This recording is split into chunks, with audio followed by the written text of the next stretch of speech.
Hi everyone, welcome back to our channel. We're through discussing cognitive development in the first 3 years using Jean Piaget's theory. But instead of looking at it the old-fashioned way, we're going to use a modern perspective called information processing approach. So this approach helps us understand how babies learn, not just what they know, but how their brains take in, store, and use information even before they can talk. Before we jump right into the discussion of the developmental process during this first 3 years of the child's life, let us first understand information processing approach. Okay, so the information processing approach views the baby's mind like a tiny developing computer. It looks at how infants first take in information through their senses, like seeing and hearing. Second, how they store it through their memory. And third, how they use it through attention, problem solving, or even recognizing patterns. So instead of just focusing on stages like Piaget did, this approach looks at the mental activities happening behind the scenes, what the baby is doing with information every second. We used to think babies didn't know much until they could talk, right? But thanks to research that uses the approach of information processing, now we already know that first, babies are already paying attention. Okay. Second, they are forming memories. Third, they recognize patterns. Fourth, they process what's new and what's familiar. Fifth, these skills are developing within the first months of life. So this approach helps us see infants not as passive beings, but active thinkers, learning and interpreting the world from day one.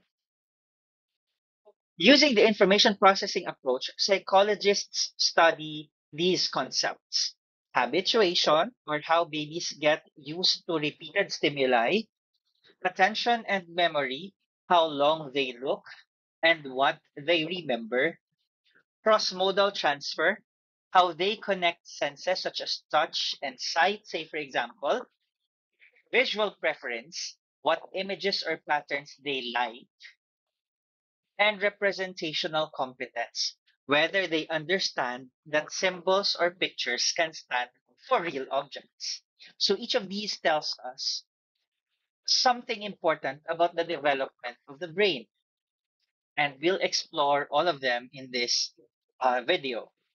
Now, you may first wonder how is this information processing approach different from Piaget's theory? So Jean Piaget believed that babies develop thinking skills gradually through specific stages, right? However, modern researches, thanks of course for the information processing approach, has shown that many of these abilities show up much earlier than Piaget expected. Say, for example, Piaget thought babies could understand object permanence. I mean, at at the age of 18 months. So that's when they are developing object permanence. However, research shows signs that object permanence can be there as early as 3.5 months. Okay, so this approach gives us a more detailed and earlier picture of how babies think. So in this lecture series, we'll explore habituation, the tools of infant research using this approach, attention and memory, cross-model transfer, and the early predictor of intelligence. We would also try to revisit Piagetian abilities, looking at it in the perspective of information processing approach. And we are going to answer at the end of this video, are we overestimating babies? Okay, so let us now explore, okay, for the first concept under information processing approach. Let us first explore habituation. Now, this tells us how baby starts to notice, remember, and make sense of the world right from the few weeks of life, right? So let's jump right in and break it down. So, what is habituation? In simple terms, habituation is when a baby gets used to something and stops paying attention to it. Okay? So imagine this. You play the same sound over and over again for a baby. Perhaps at first they would react. Maybe they'll stop moving. Going to stare or they are going to blink. But after a few repeats of the same sound, they will not react anymore. And the question there is, what makes them reacting from it? Now, that reaction is because for them, a repetition of that stimuli or stimulus is not new anymore. They've already learned it and they've already accustomed with it. And this is habituation, a very basic but important type of learning. You can think of it as the baby saying, "Yeah, I've seen that, and that's boring now. What next?" No, so that's how in habituation it should be seen. The child is getting bored. What next? Okay. Um, why the next thing that we have to understand is why is habituation so important? This may seem small, but for psychologists, researchers of behavioral sciences, and even practitioners of developmental um, psychology, this is huge because it shows that the baby is already noticing patterns, remembering information, and deciding what's worth paying attention to. So, in other words, it gives us a glimpse of how the baby's brain is processing information. So, how do researchers study using information processing approach? So, or in specifically the habituation part. Now, first, let's say they would show several um, stimuli for the baby to perceive. Perhaps they would show the baby the same image or play the same sound repeatedly. First, the baby is alert. They would tend to look longer or maybe stop sucking their pacifier, or their heart rate might also um, uh, reduce in terms of its speed. But over time, as you repeat these stimuli, these reactions tend to stop. And that's habituation. Now, if you show them a new picture or play a new sound, they would suddenly react again. And that is what we call dishabituation. Okay? So again, when the child gets used to a certain repeated stimuli, that is habituation, then when they become attentive to a sudden change or the sudden um, provision of new stimuli, that is this habituation. Now, this habituation means that that the baby starts noticing something new, and that tells us a lot of things. That tells us that they not only saw or heard the change, but they remember the original one too. In other words, they were able to distinguish the one that they have interacted with and the one that is presented to them as a new experience. And so it tells us something about the baby's brain. One of the biggest takeaways that we can get out of this habituation is that babies who habituate faster, meaning they quickly stop responding to the same thing, would usually have better cognitive process. They tend to learn faster. And many studies have shown that faster habituation in infancy is linked actually to higher IQ scores later in life. So yes, this early getting bored actually matters a lot so that we would know what lies ahead as far as their cognitive skills is concerned. Now, if you're studying development or working with kids, understanding habituation gives you a tool to recognize early learning and memory. It tells you first what the baby notices, second, how quickly do he or does he or she learn, and third, how that learning might affect him or her in the long run. So even before they can speak, babies are already thinking and learning. Now, there are some common questions that you might also stumble upon as you try to unravel the beauty of um, habituation. The first question might be, isn't habituation just the baby getting? Perhaps what we are looking at is not the child getting bored, but it's that the child is getting tired. The answer there is actually no, it's different. Because when babies are tired, they tend to lose interest in everything, whether that be a new thing or an old one. But in habituation, they only lose interest in the specific thing they've seen or heard repeatedly. It's about learning and memory, not sleepiness. Okay? So again, habituation is different from getting tired. The second question that we might wonder is, does fast habituation mean that baby is smarter? Well, not in a rigid way, but yes. Studies show that babies who habituate faster tend to have better attention, memory, and IQ scores later in their life. It's one of the early signs of efficient information processing. Okay? So, when you see the baby turn away from something they've seen before, don't just assume that they're done. They might just be telling you, I already know that. What else you thought? Okay? And that's habituation. Tiny but powerful sign that the brain is really and already.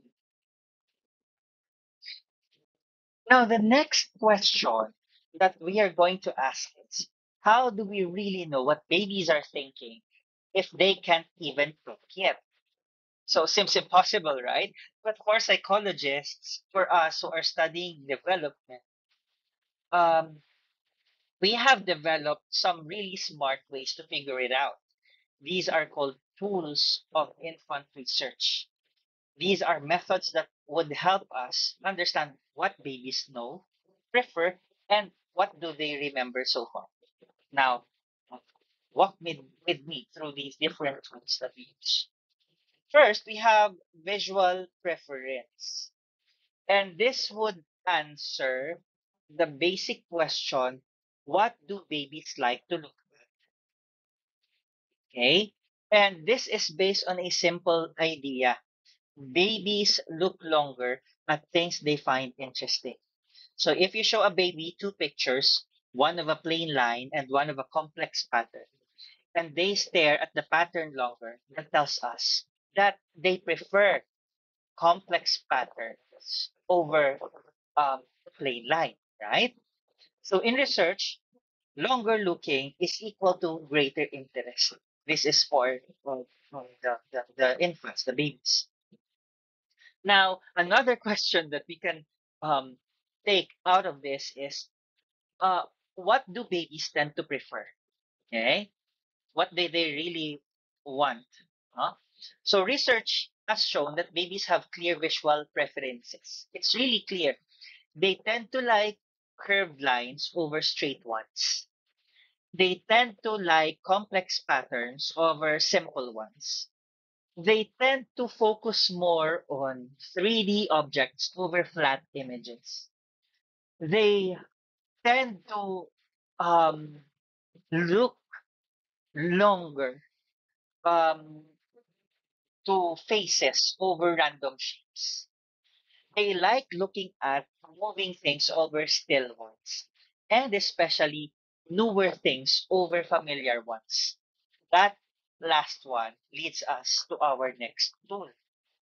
The next tool is called novelty preference. Because babies, at the end of the day, are like us adults.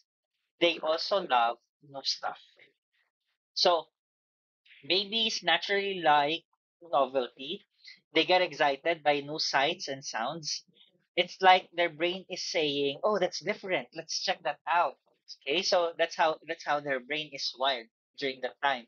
And here's how researchers use it. First, they tend to show a baby the same picture over and over again. And the baby gets bored and stops looking at it.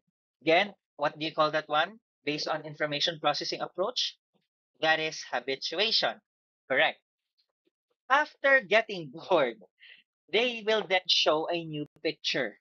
If the baby perks up and looks at the new picture longer, that's called this habituation, right? And this tells us that babies can notice changes and that they remember what they have seen before. So that is the novelty preference. I hope that you can also try to check this one with those people, with those babies, at home or even within your community. We also have visual recognition memory that answers the question, if can babies really remember? So this method rather takes it a step further. It tests not just the interest of the child, but his memory. So here's how it works. First, a baby sees a picture over and over until he or she gets bored. Again, habituation. Then, researchers show two pictures, one old and one new. If the baby looks more at the new one, that means they remembered the old one. Okay? That visual recognition memory is really, really important. It's a powerful tool to study how babies learn and recall information. Uh, So, what does this tell us about the baby? First, it shows us how fast they can process and remember things. Second, it tells us that babies who get bored faster and notice new things more quickly tend to have better cognitive skills as they grow. And third, this is actually linked to later IQ and learning abilities. So, yes, how long a baby stares at the checkerboard pattern today might tell us something about how they'll do at school as they grow old. In real life, this really does matter because these tools might seem simple, but they open up a whole new world of insight for us studying developmental psychology. They would answer questions such as, what do babies find interesting? How good is their memory? And even how quickly do they learn? And more importantly, they remind us that even tiny babies are actively thinking and learning from the first day uh, of their birth. Huh? So the next time that you see a baby staring at something intensely, remember, they're not just being cute, they're studying, they're comparing, and over and above all, they're remembering. All right, so the next question that needs to be answered is, how do infants pay attention, remember things, and learn from the world around them? So we'll explore perceptual and attentional process using the IPA, or the information processing approach. All right. So first and foremost, let's start with attention and ask, how do babies pay attention? Now, even before babies can speak or crawl, they're already observing, listening, and trying to understand their surroundings. Their brains are like little radars, constantly picking up signals. Now, here's what we've learned. First, newborns tend to stare at new things for a long time because everything for them is new. Second, as they grow older, their attention becomes more focusing on what's interesting or important, just like us adults do. Okay? So let's look at how attention improves during the first year. From birth to 2 months, we know that babies look at everything, as what I mentioned a while ago, because for them, they're trying to make sense of the world that they are in. Everything is new, so they have to really be perceptive to everything that's happening around them. By the month 4 to 8, their brain gets things faster. They start to lose interest in familiar things, and uh, they shift to new ones quicker. By 8 to 12 months, they now pay attention to specific complex objects such as your face, a colorful toy, or a moving fan. They're getting better at choosing what to focus on. Okay? So that's the start already of them being selective of what to focus around them. Now, it's important because we have to understand where they are um, putting their focus in. How about memory and their attention? Now, I want to emphasize that yes, babies do remember things. And you might be surprised, sometimes they remember right from birth. Okay? One study found that newborns who heard a sound right after birth responded less to that same sound the next day. Why?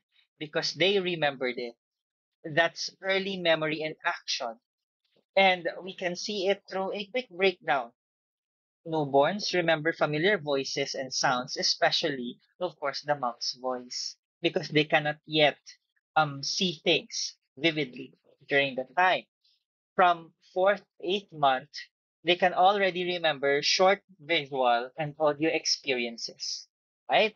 And by the time that they reach 12th month, they can already remember where objects are hidden. And they do, of course, the usual game, the peekaboo. So yes, they're not just cute, they're learning machines. Here's the big one. They have also to develop what we call joint attention. Okay? So joint attention is when a baby is a type of learning that happens when a baby and an adult both focus on the same thing. So for example, you point at a ball and your baby looks at the ball. That thing, no, that ball that you're pointing to, that is an example of joint attention. Simple, right? Yes. Simple and at the same time powerful. So joint attention is a major social cognitive milestone for them. It helps the babies learn new words, understand what others are interested in, tune into how people interact. And research shows that babies who are better at joint attention earlier on tend to develop stronger language skills at the latter time. Now, how about the question of whether screen time really affects attention of the baby? So, does the TV, say for example, help or hurt the baby's attention? The answer is it actually depends. Now, too much TV or screen time, especially as background noise for the babies, can interfere with their attention. So babies might get distracted and lose focus during play, say for example, or interaction with another person. How about educational shows? Actually, educational shows can help, but only when used properly and ideally with adult interaction. So the bottom line here is that babies learn best through real life experiences. I can never stress that one enough. They learn best when you are interacting with them, talking to them, playing with them, and they are allowed to interact with other people. Okay. So to wrap it up, we understand that babies pay attention more selectively as they grow up, right? They tend to remember more than what we often give them credit for, and that joint attention helps them connect with others and learn faster. We also understood, or I don't know, perhaps we also somehow emphasize that screen time may help, but nothing beats real human interaction for a healthier brain development. Now, the first 3 years are full of rapid brain growth. The more that we understand how babies focus, remember, and interact, the better we can support their learning. Okay, so let us now dig deeper and ask another question. How do babies use their senses together to learn about the world? So this skill, according to the information processing approach, is called cross-modal transfer. And believe it or not, even newborns can do it too. Okay, let's break it down. So what is cross-modal transfer? Cross-modal transfer is the ability to take information from one sense um, and use it to understand something through another sense. So say, for example, you will take first the data from the sense of touch. So as you would understand or you would use it to somehow understand the things that you would see through your sense of sight. So to further make it simple in terms of imagination, I want you to picture yourself in a dark room. And in that dark room, you reach out and feel a familiar object. Say it's a spoon. You can't see it, but you know what it is, no, just by touching it. And so that is actually an example of cross-modal transfer.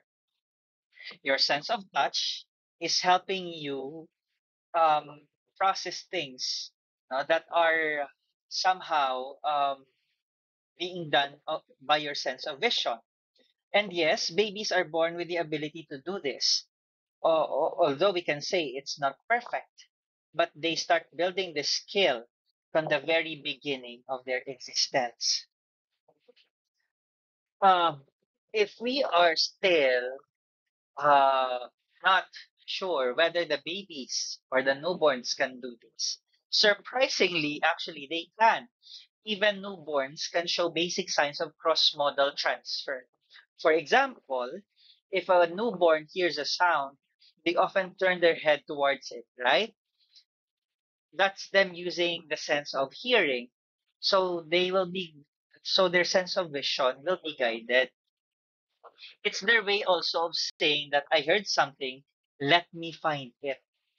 However, we have to bear in mind that not all senses are equally strong at first. Babies develop the ability to link different senses gradually and with experience. So, how do babies actually use cross-modal transfer? Um, First and foremost, they can use it from touch to sight. In one classic study, newborns are given either a smooth or bumpy object to hold, but they couldn't, of course, see it. Later, when shown both objects side by side, they stared longer at the one they had held before. That means they recognize it visually, just from the memory of how they of how they felt. Another is from sense of taste to sight. Um, there is this research where babies are asked to suck on a smooth or bumpy pacifier, again without seeing it, and later they were shown both pacifiers, and they looked longer at the one they had already experienced. That shows transfer from oral sensation to vision. We also have sound, no, and vision. By around 2 months, baby starts matching what they see with what they hear. So, for example, when they see a ball bouncing, they expect to hear a bouncing sound, right? If the sound doesn't match the action, they get confused and they'll stare longer. That's how researchers know something seems. So cross-modal transfer is important because it helps babies build a complete picture of the world. It allows them to learn faster by combining different senses. And it lays as well the groundwork for language learning. Say, for example, when you say the word dog and show a picture of the dog, your baby starts to connect the sound of the word with the image of the animal. This cross-modal link helps them make sense of both language and objects in their environment. So yes, This skill isn't just cool, it's foundational for communication, learning, and thinking at the same time. So let's remember that cross modal transfer lets babies connect one sense with another. They start doing it in infancy and it gets better over time. And it plays a huge role in helping babies learn about the world. The baby brain is busy wiring itself from day one, and every touch, sound, and sight helps shape how they grow. This time, let us unravel the answer for this question. Can we really tell how smart a baby will be just by watching how they pay attention? Surprisingly, it's an affirmative. Uh, Let us now talk about how information processing in infancy helps predict a child's future intelligence. Now, for a long time, psychologists believed that infant intelligence tests, like the Bailey scale, weren't great predictors of future IQ.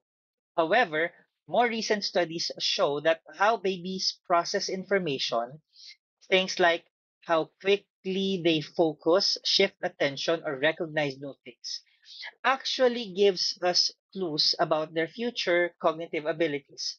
So instead of asking what babies know, we look at how they think. So, what is information processing in infants? We understand that it is the ability of taking in information, understanding it, and using it. And there are four key areas that researchers focus on. First, researchers focus on attention, which answers how well can the baby focus and can they shift attention from one thing to another. We are also looking at processing speed. How quickly can they absorb and react to new sights or sound or new sense perceptions? We also look at memory. Can they remember what they've seen or heard earlier on? And at the same time, symbolic understanding or representational competence. Can they understand that one thing stands for another, such as a picture of a dog representing a real dog? So these are all foundations of thinking and learning based on the information processing approach. Now, how do we know that this predicts intelligence? Here's what research is telling us. Babies can shift attention quickly. For example, move their gaze from one toy to another, and they are more likely to do well in latter cognitive tasks if they are quick in shifting their attention. Second, babies who remember things such as faces or patterns show stronger learning skills as they grow. That's what has been um, established by research. And babies who show early signs of symbolic thinking, understanding uh, a picture stands for something real, are more likely to develop abstract reasoning later in life. It's not about memorizing facts for them, it's about how the brain handles information.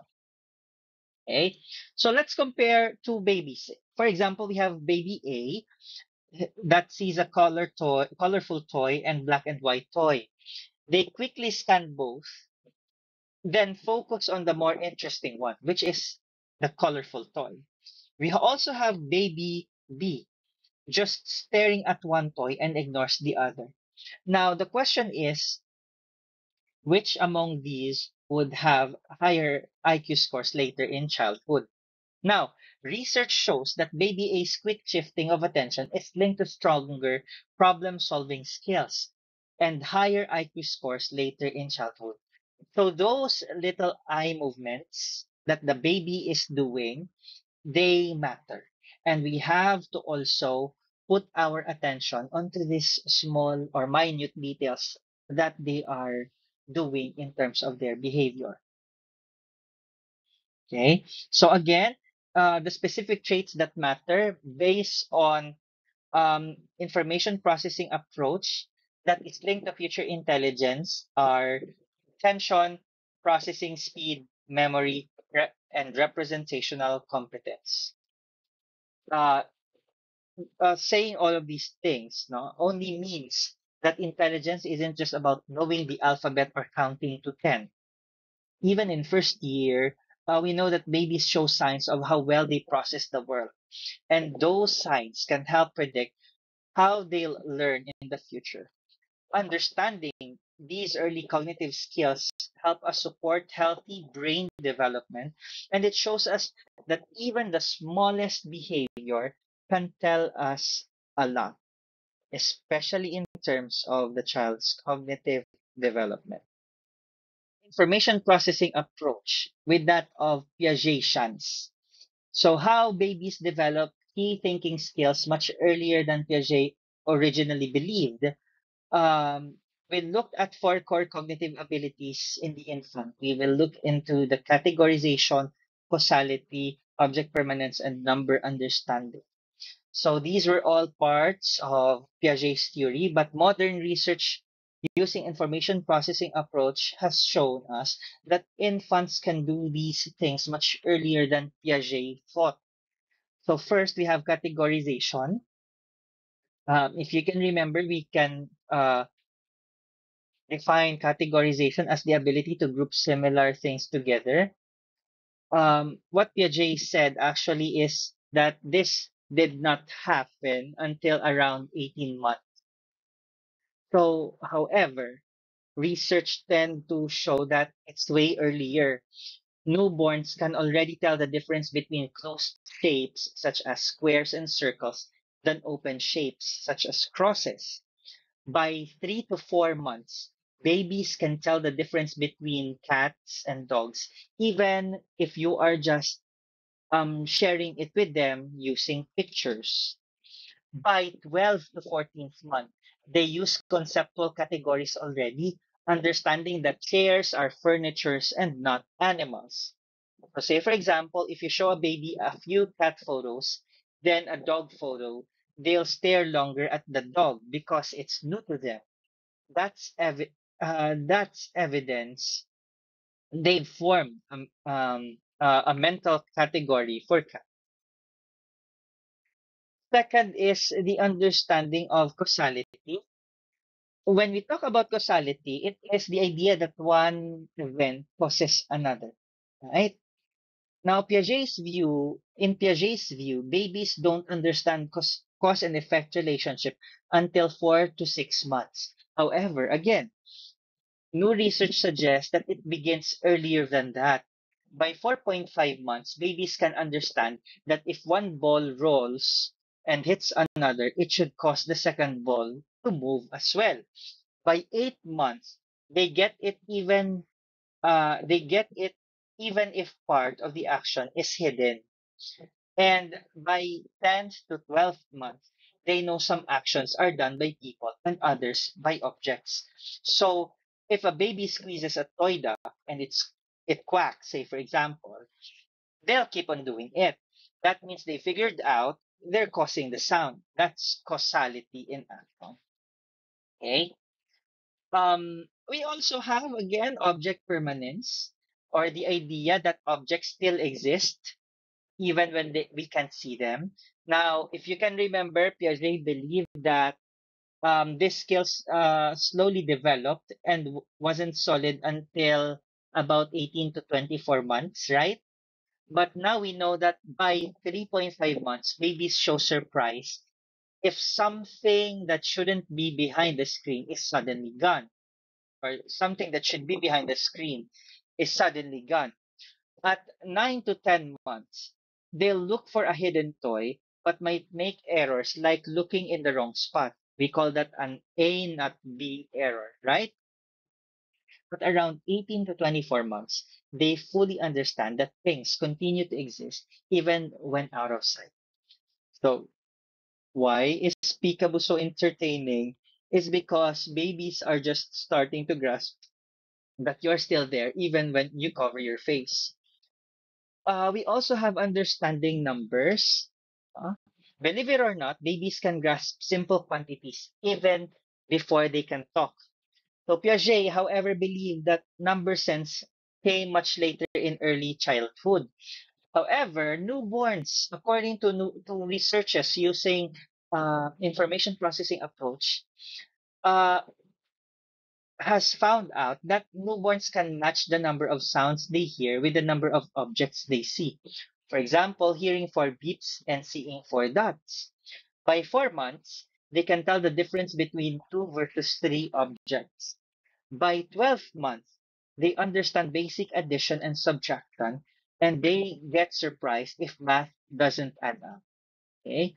So, what does this all tell us? It shows that babies aren't just passive observers, they are active thinkers.